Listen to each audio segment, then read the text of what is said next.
Are you ready to dive into a controversial topic that has sparked countless debates across the internet? With the million-dollar question being, is Drake a gangster? Let me paint you a picture of Drake, the soft-hearted hero of the hip-hop universe. He's the man who serves up mood-lifting vibes while also providing crazy melodies for your unstable love life. Drake, the lyrical shoulder to cry on. But there's a far more complex narrative that's been brewing under the surface. One that questions the hard-edged identity of this pop rap icon. Is Drake the gangster merely an illusion, or could there be a grain of truth in it? Now consider this. His character has been constantly analyzed ever since he debuted his pop-heavy sound with the release of Views. This was a massive departure from the likes of Free Smoke, his grittier, hard-hitting record. And what about Worst Behavior, a song that disrupted our perception of Drake? Remember back in 2011, a fan tattooed Drake's name on her forehead, showing she was madly in love with Drake. And when he was asked about this... Yo, have you seen this picture? What are your thoughts on it? I want to meet her and understand what happened. That's cool though. Like I feel you 100%. That to me is like absolutely incredible. I don't know if you can see it, but this girl tattooed Drake on her forehead. The guy who tatted it is a fucking asshole though. I will tell you that. I don't fuck with that guy. Fuck you to that tat artist, by the way, because you're an asshole for real. And you should lose your job and you should never do tattoos again. I don't fuck with you, and if I ever see you, I'm gonna fuck you up.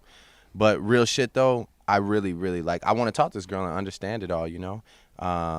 Drake's response was somewhat gangster-like, especially towards the tattoo artist responsible. Things took an even darker tone when the rapper I Love McConan accused Drake of threatening him. The catalyst. Old tweets surfacing that revealed McConan's distaste for Drake. Drake's alleged words at a VMA party: "We're going to mess you up next time we see you." And let's not forget, back in 2012, Chris Brown and Drake both had feelings for Rihanna and even got into a bloody nightclub brawl simply over her. Drake decided to bury the hatchet and collaborate on the song No Guidance with Chris Brown, but from reports inside of the club, there was bottles flying everywhere and a lot of people were injured. That's quite a shift for the soft-hearted rapper, if you ask me. Now, let's break down this misconception about Drake, the belief that he was born with a silver spoon in his mouth. While he indeed found fame early with the TV show Degrassi, the reality of his upbringing was far from glamorous. Despite finding fame early, Drake often felt like an outcast. Melissa asks, tweets, Drake claims he wasn't cool in high school. What made you uncool? I just didn't, it wasn't that I wasn't cool, it was that the kids that were cool, I wasn't on their wavelength, which made me sort of uncool, I guess. So like, you know, it was, I just always felt like an outsider. I went, when I was in Forest Hill, you know, it was an all Jewish school, like, and just being biracial, but still being Jewish, so I was like kind of connected to the kids, but like sort of distant. And when kids are young, they don't necessarily comprehend everything. Right. So it can get a little cruel and a little mean.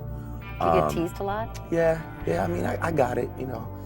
Dealing with a challenging and unstable home environment, could this be a factor in shaping him into a gangster? In a grim twist of events, Drake recently lost a close friend to gun violence in Toronto. When the police sought out for Drake's cooperation, he refused. Is this a nod to the notorious street code of handling matters outside of the law? Or just another layer to the complex puzzle that is Drake? Or was it simply Drake trying to protect his rapper image? Yet we can't ignore the controversy surrounding Drake's entourage, with figures like Travis Savory, aka Baca, a convicted trafficker signed to Drake's label, OVO. What role does this play in the perception of Drake's gangster image? So the million-dollar question, is Drake a gangster? No, I don't believe so. I believe Drake is a master of tapping into the public's emotions. Drake presents this so-called gangster image knowing it stirs up drama, intimidation, and effectively keeps his name in the spotlight. But we want to hear from you guys. Do you guys think Drake is just a soft-spoken poet, a hidden gangster, or just a genius at maintaining public fixation? Drop your thoughts in the comments below. We're all about sparking engaging music conversations, so hit that subscribe button and join the conversation. Don't forget to give this video a thumbs up if you liked it. Stay tuned for more deep dives into the world of music. I'll catch you guys on the next one.